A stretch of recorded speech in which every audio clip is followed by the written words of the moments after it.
I realized that I had a setting wrong in a better route planner. I had the arrival state of charge set to 20%, and that made sense why it was trying to stop me early. So I worked it out. So that's where this consumption graph works really well, because I can look at this for the last 50 Ks, which gives me a good idea of where my consumption is sitting, and that's at 174 watt hours per kilometre.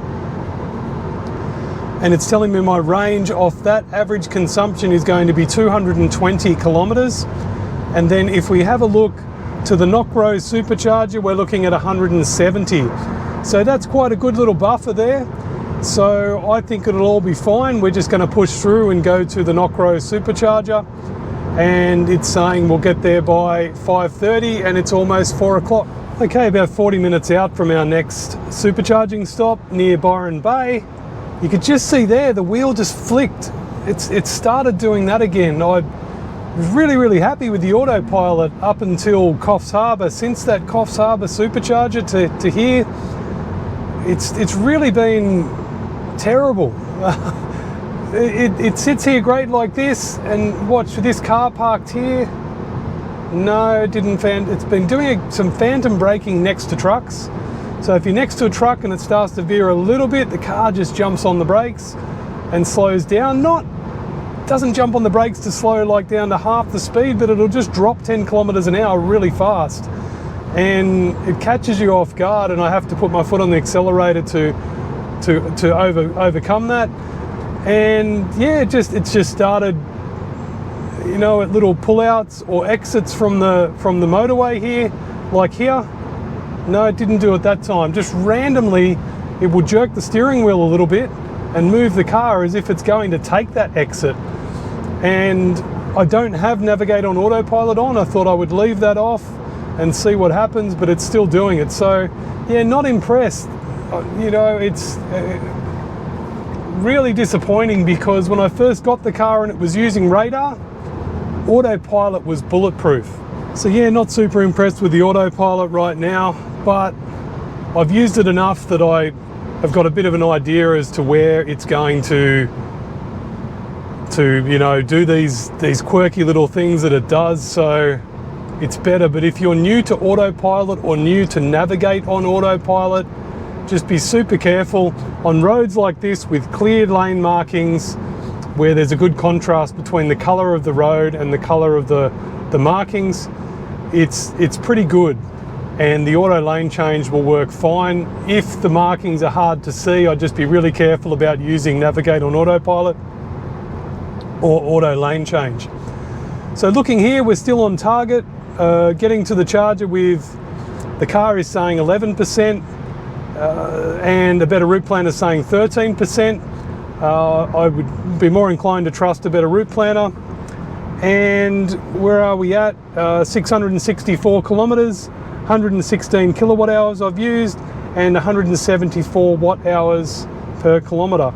So right on target with where I expected the average for this trip to be with the bike on the roof, and that's just based on experience.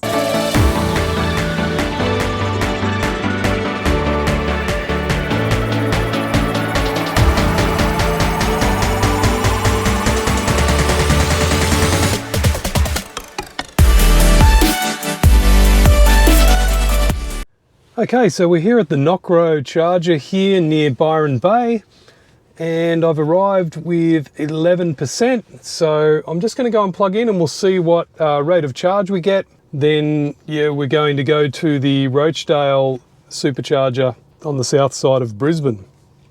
So, all right, let's go plug in and see what speed we get.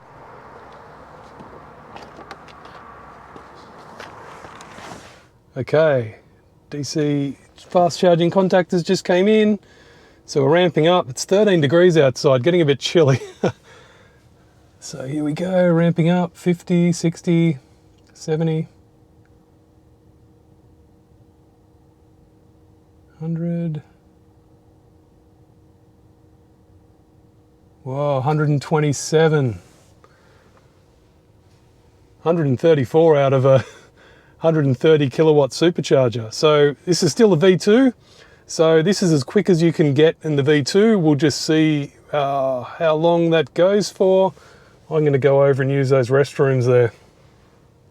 All right, so 20 minutes and I've gone from, what was I at? 11% up to 76% in 20 minutes. I mean, how good is that? You've barely got enough time to do anything. So I had a couple of phone calls to make, but yeah, I am just going to, actually before we go, I just want to show you something at this charging location. Now this is a wildlife centre, so it's closed right now, but if we have a look here, there is 6 stalls here, but the good part about this one is if we come over here away from the others, there's actually a trailer supercharger. So if you're towing a trailer on your Model Y or your Model 3 or your S or X, you've got trailer options here. So that's quite good. Means you don't have to unhook your trailer when you want to charge. So that's quite a good thing to see. So guys, that's it. We might, next stop will be Rochedale. Let's go and have a quick look in the car. Next stop, Rochedale. It's saying we'll arrive with 21%, so I've probably charged too much. But there's only one other car charging here, Model S down the end there. And if we look at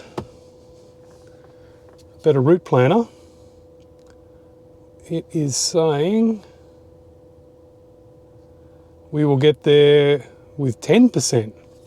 So you can see the difference there already. So we might just go, what are we on, 79? We might let it go to, yeah, I might just charge for a couple more minutes just to give myself a bit more headroom, because this is going to be a lot more accurate. I don't really want to be running down below 10%.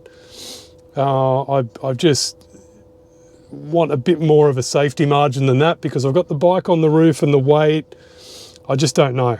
If I didn't have the bike on the roof and everything, no problem, I would take the risk, but I think you just don't know. I could get some headwind, or I just don't know. So I think we're better off having a bit more than 10%, but I do have a lot more charging options between here and Rochedale, so it's probably not a huge risk. I can stop a little bit earlier and bail out if I have to, but I might just let that go. Actually, that's probably enough now. 81, yep, let's go for it.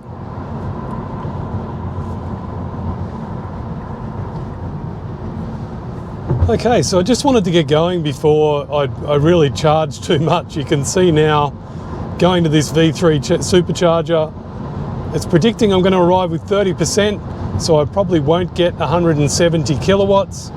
The car is predicting that I'm going to arrive with 40%. I'm not sure what happened. I was looking while I was charging and it was saying 20%, and you saw in the video I just wanted to put a bit more headroom on that, and a couple of minutes later and next thing I know the predictions changed. So yeah, I think I'll keep pushing on. I'm not feeling tired at all, and that's the good thing with this car, because it doing a lot of the driving for me with this autopilot. It gets rid of that fatigue, and I think that's it. It could just be luck of the draw today that I'm just not feeling tired, that it's all going well. And I think stopping the charge every couple of hours really helps. So anyway, I'll pick back up at the V3 Supercharger.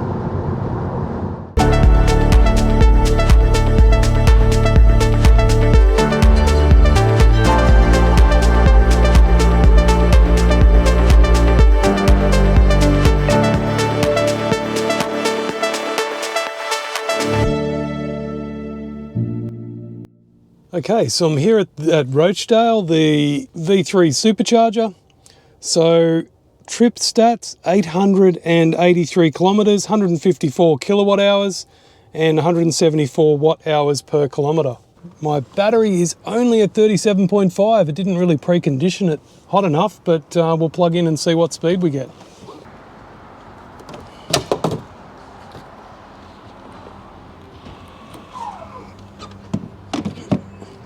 Okay, plugged in,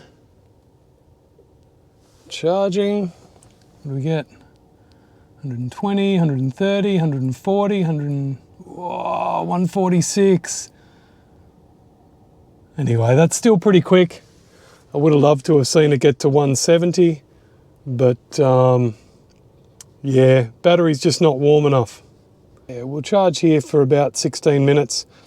That'll get me through to, I'm not going to the airport today, but that's where I was navigating to.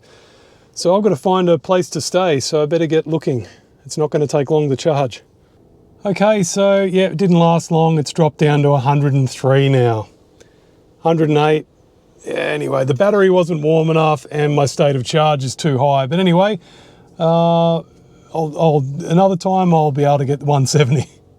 So one thing I had to be careful about here at this charger, I've got the bike on the roof.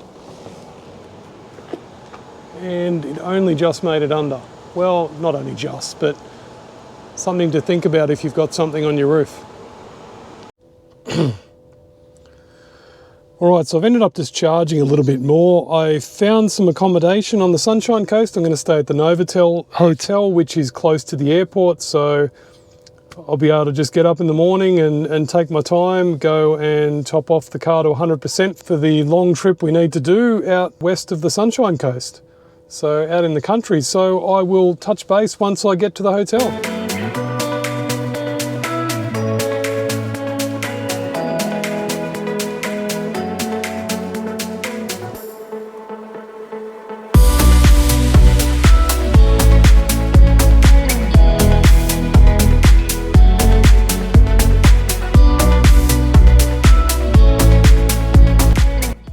Okay, so I eventually got here after all those roadworks. It just seemed I'd go through one set of roadworks and then sit on 110 kilometers an hour and then hit another lot of roadworks, and it just went on and on and on.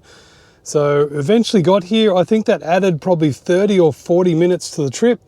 So we got in here at 9:50 p.m. and we started at 9:15 a.m. So we're looking at, you know, just over 12 hours. And I think if we take off the roadworks and a little bit of time for lunch, this trip is normally 11 hours in a petrol car or a gas car. So really it hasn't taken that much longer. Add on stops for toilet breaks and stops for eating, and it's really not a massive amount different. Maybe an hour at the most longer in this car, having to stop and charge. Most of the time my bladder just couldn't make the range of the car anyway. By the time I got to the next supercharger, I was busting for a pee. But yeah, just to give you some perspective, I'll zoom out.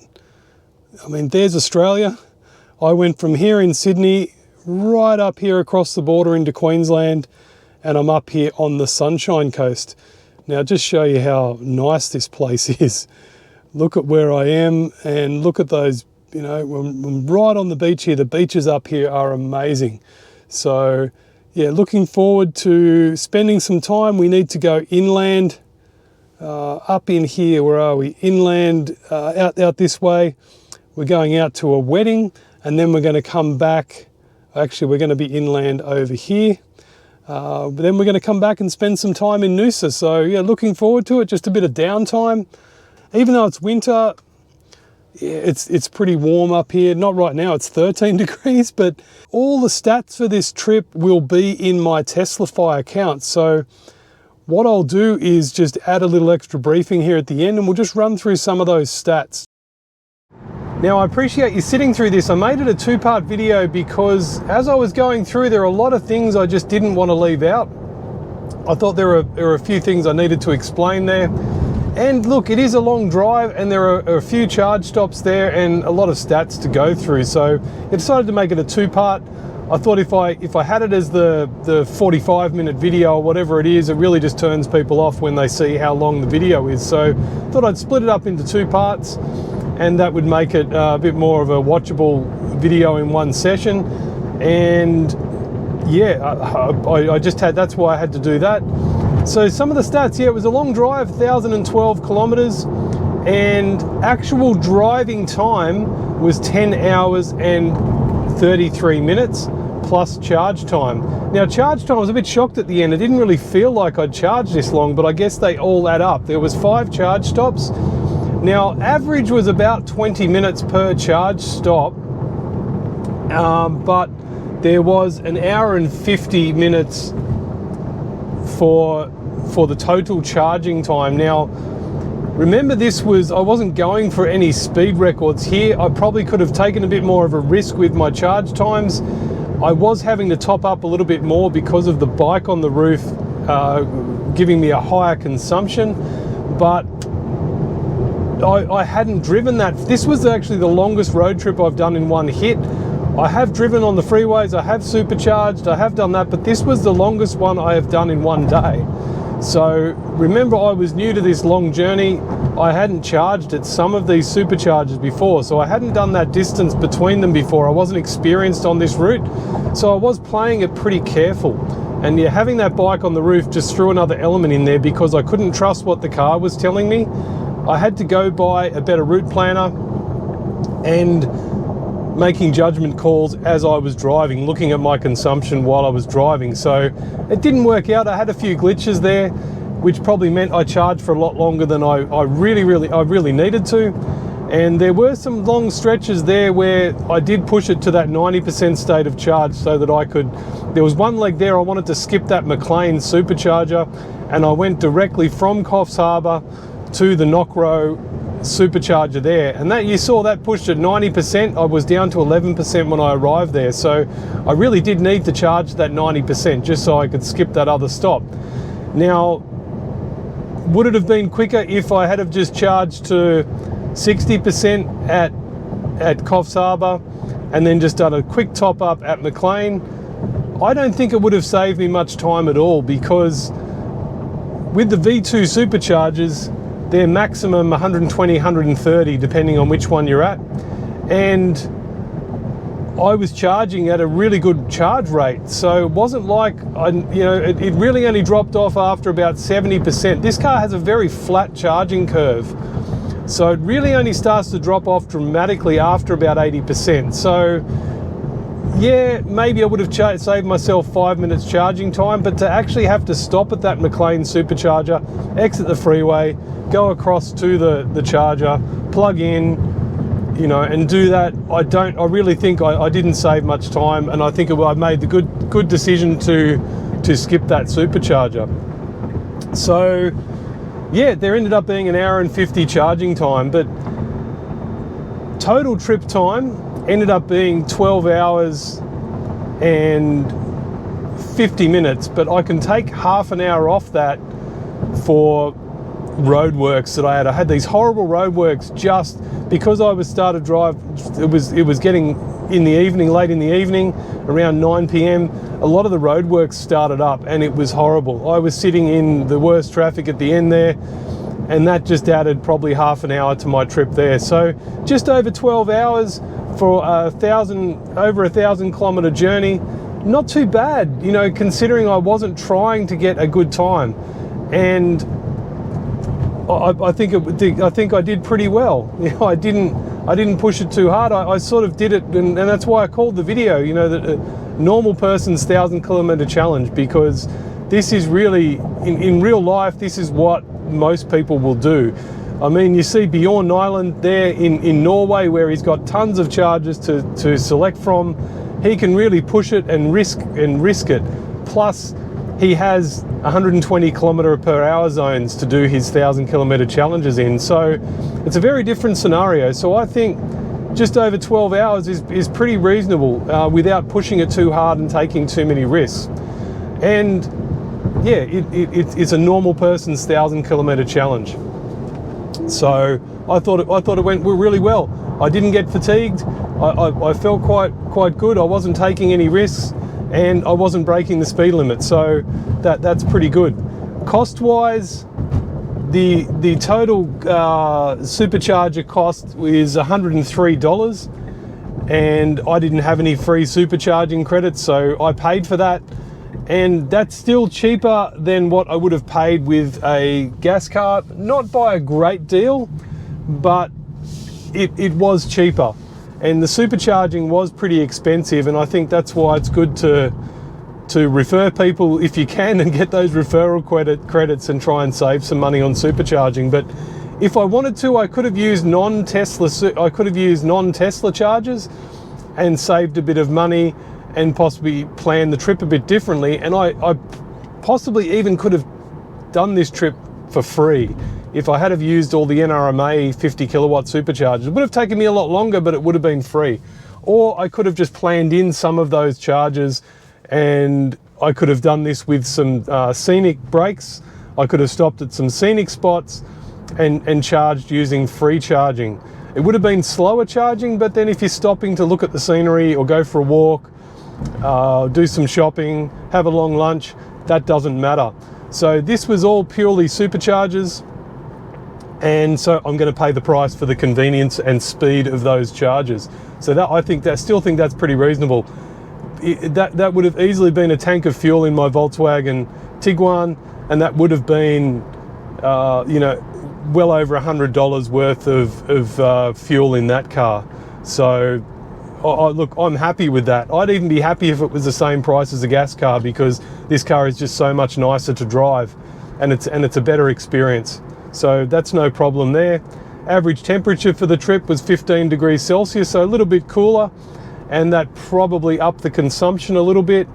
But yeah, guys, I think it all went pretty well, and yeah, there we go. So I have actually filmed my return trip as well. Now, I did the return trip from Brisbane, not from the Sunshine Coast, so it was under 1,000 kilometers. It was 900 and something kilometers, and that was a bit more sort of lean and mean driving.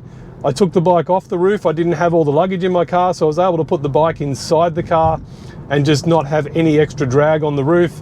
And you'll see then I did that in a much faster speed, and I charged for less and did it there. So that video is coming up. I need to edit that one. But yeah, if you want to see a much faster journey and see how quick you can do it and push the car, then you know that's the one. I still ended up probably charging a little bit more than I needed to, but you'll see I had some hiccups with things, but I think it's better to be safe than sorry with the electric car. And yeah, guys, that's it. So I really appreciate you watching. I hope you learned something from this video. If there are any other stats you're interested in, you think I've missed, then let me know, and I can post them in the comments. So guys, thanks again for watching, and I will catch you next video.